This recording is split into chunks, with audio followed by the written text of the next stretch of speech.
अध्याय 2 मानव तंत्र। मैं जितेंद्र गहलोत। भाग 12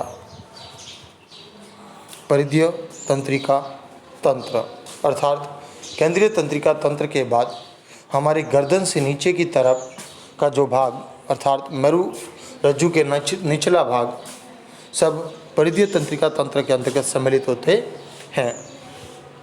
परिधीय तंत्रिका तंत्र ये मस्तिष्क तथा मेरुरज्जु से निकलने वाली तंत्रिकाओं का वह समूह है जो केंद्रीय तंत्रिका तंत्र को जाने व वहाँ से आने वाले संदेशों को पहुँचाने का कार्य करता है। अर्थात समाचारों को अर्थात सूचनाओं को शरीर के सभी अंगों तक पहुँचाना या फिर वहाँ से उन संकेतों को लेकर मस्तिष्क तक पहुँचाना आदि कार्य इसी के द्वारा संपन्न होता है। ये तंत्र केंद्रीय तंत्र के बाहर कार्य करता है, इसलिए इसे परिधीय तंत्रिका तंत्र कहा जाता है। यह भी मुख्य तौर पर दो भागों में बटा होता है। पहला है कायिक तंत्रिका तंत्र। यह तंत्र उन क्रियाओं को संपादित करता है जो हम अपनी इच्छा अनुसार करते हैं, जैसे कि केंद्रीय तंत्रिका तंत्र इस तंत्र के सारे ही बाह्य उत्तेजनाओं पर प्रतिक्रिया तथा मांसपेशियां आदि के कार्य को संपादन करता है। जैसे कि एक व्यक्ति के द्वारा भोजन को देखने पर उसके मुख में लार का आना। वहीं स्वायत्त तंत्रिका तंत्र में उन अंगों की क्रियाओं का संचालन करता है जो व्यक्ति की इच्छा से नहीं वरन स्वतः ही कार्य कर देती है, जैसे हृदय, फेफड़े, अंतःस्रावी ग्रंथियों का संचालन।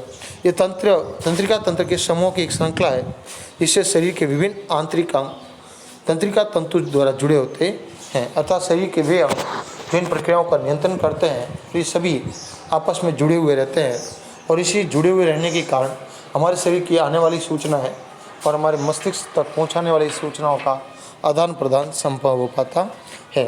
इन स्वायत्त तंत्रिका तंत्रों को दो भागों में वर्गीकृत किया गया है।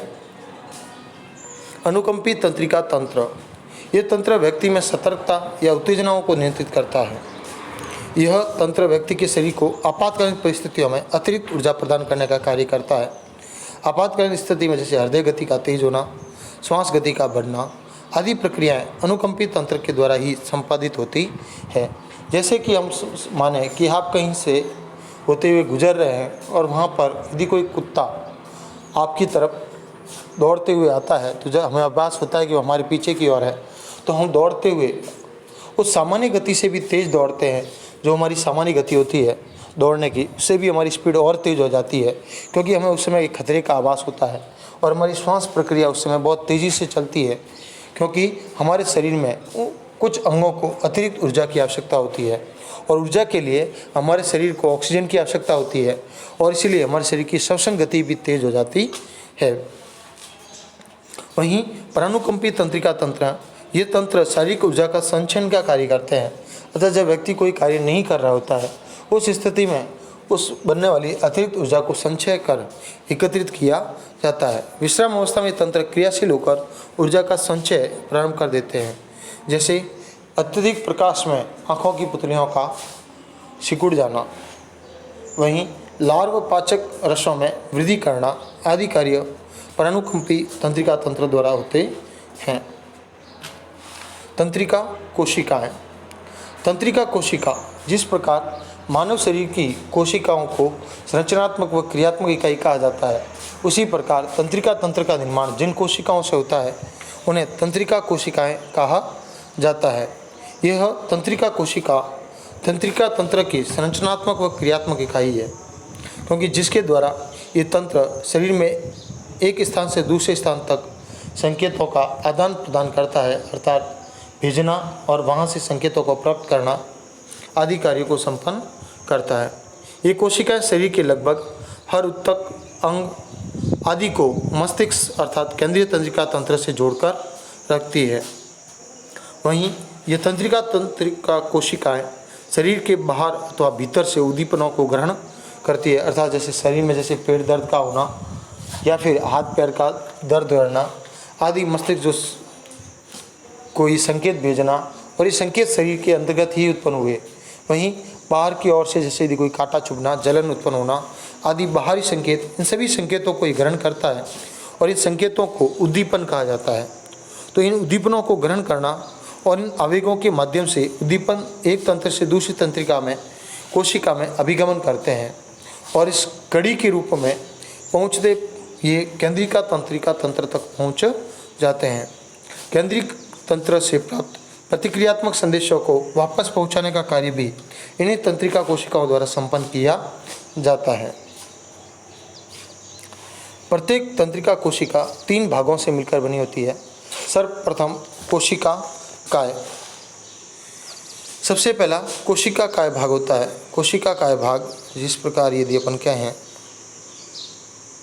इस प्रकार का भाग होता है, तो ये बीच वाला जो भाग है ये कोशिका काय होता है। कोशिका काय के मध्य में एक केंद्रक तथा प्रारूपिक कोशिकांग अर्थात छोटे छोटे उसके अंग हैं वो यहाँ पाए जाते हैं। कोशिका द्रव्य में अभिलक्षणिक, अति अभिरंजित, निशैल, ग्रेनुल आदि भाग पाए जाते हैं। वहीं द्रुमाशय इस शरीर के बाहर की तरफ से ये पाई जाने वाली ये छोटी छोटी भाग जो शरीर के सभी भागों से जुड़े रहते हैं, इन्हें द्रुमाशय कहा जाता है। ये वाले भाग ये जो बाहर से सूचनाओं को कोशिका अर्थात तंत्रिका कोशिका तक पहुंचाने का कार्य करते हैं।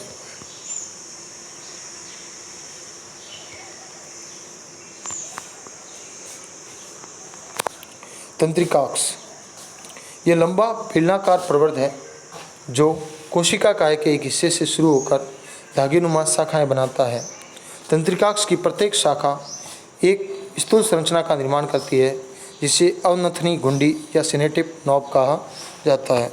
इसे आप इस प्रकार समझ सकते हैं कि हमारे शरीर की जो त्वचा है, जैसे कि ये भाग त्वचा है हमारी, तो इस त्वचा को सीधी कोई संकेत जैसे काटा या चुभा, तो इस तंत्रिका कोशिका ने इस संकेत को ग्रहण कर लिया। ये संकेत इस द्रुमाशय द्वारा एकत्रित किए गए। इन संकेतों को हमारे शरीर में मिशेल ग्रेनुल अर्थात मध्य भाग कोशिका काय द्वारा इस भाग को एकत्रित कर इन तंत्रिकाक्ष की सहायता से कड़ियों के रूप में आगे पहुंचा दिया जाता है। इस आगे पहुंचाने के बाद ये सिनेटिव पुट्टिकाओं से होते हुए पुनः एक रसायन के तौर पर इसके अंतर्गत गति करता है। तो वहीं इस सिनेटिव पुट्टिकाओं द्वारा अब उसे विद्युत आवेग के रूप में पुनः आगे भेज दिया जाता है। सिनेटिव नॉय में सिनेटिव पुट्टिकाएँ पाई जाती है। इन सिनेटिव पुट्टिकाओं में न्यूरोट्रांसमीटर नामक एक पदार्थ पाया जाता है और ये न्यूरोट्रांसमीटर उसी प्रकार काम करता है जैसे कि हमारे घरों में काम आने वाला ट्रांसफार्मर। जैसे कि हमने देखे हैं कि हमारे घरों में जब वोल्टेज अत्यधिक डिम हो जाते हैं तो हम हमारे मोहल्ले में उपस्थित ट्रांसफार्मर को बदलने का प्रयास करते हैं, क्योंकि जब ट्रांसफार्मर अच्छे से काम करेगा तो विद्युत के संकेतों को बढ़ा देता है। उसी प्रकार न्यूरोट्रांसमीटर हमारी सूचनाओं के संकेतों को बढ़ा देता है जो कि इन आवेगों को संप्रेषण में महत्वपूर्ण भूमिका निभाता है। तंत्रिकाक्ष के माध्यम से ये आवेग न्यूरॉन के साथ बाहर निकलते हैं और एक न्यूरॉन के द्रुमाशय के दूसरे न्यूरॉन के तंत्रिकाक्ष के मिलने के स्थान को संधि स्थल कहा अर्थात सिनेप्स कहा जाता है।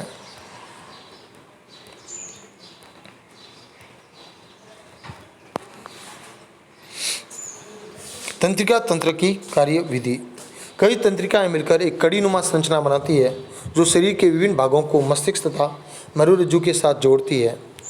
ये संवेदी तंत्रिकाएं बहुत से उद्दीपनों जैसे आवाज़,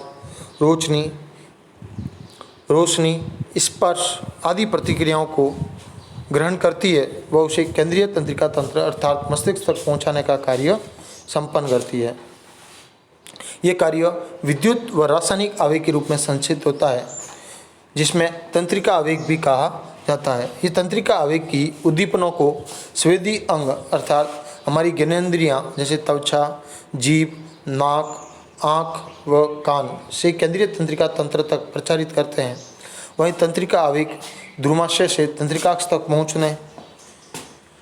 पहुँचते कमज़ोर हो जाते हैं और ऐसे स्थिर आवेगों को संधि स्थल पर अधिक शक्तिशाली बनाकर आगे भेजने का कार्य इन न्यूरोट्रांसमीटर द्वारा संपादित किया जाता है। यही केंद्रीय तंत्रिका तंत्र से संचारित संकेत जो चालक तंत्रिकाओं द्वारा प्रचारित होते हैं और मांसपेशियों तथा ग्रंथियों को सक्रिय कर देते हैं। हम इसे इस प्रकार जान सकते हैं कि जब संकेत इन्होंने ग्रहण किए तो वह एक रासायनिक आवेग के रूप में संकेत थे और इन रसायनों को स्पर्श कर उसने उसे विद्युत संकेतों के रूप में बदल दिया और ये संकेत जब तक इसके अंतर्गत रहेंगे पुनः उसी भाग में रहेंगे, फिर वापस इससे बाहर निकलते समय वो पुनः रसायन आवेग के रूप में बदल जाते हैं। तो इस प्रकार यह गति बनी रहती है और इस गति के कारण ये संकेत आगे से आगे प्रभावित होते हैं और इस प्रकार ये केंद्रीय तंत्रिका तंत्र से संचारित संकेत चालक तंत्रिका तंत्र में प्रसारित होते हैं। वह इसे मांसपेशियों व ग्रंथियों व शरीर के अन्य अंगों को सक्रिय कर दिया जाता है, उन्हें उन कार्य को करने के लिए संकेत भेज दिए जाते हैं।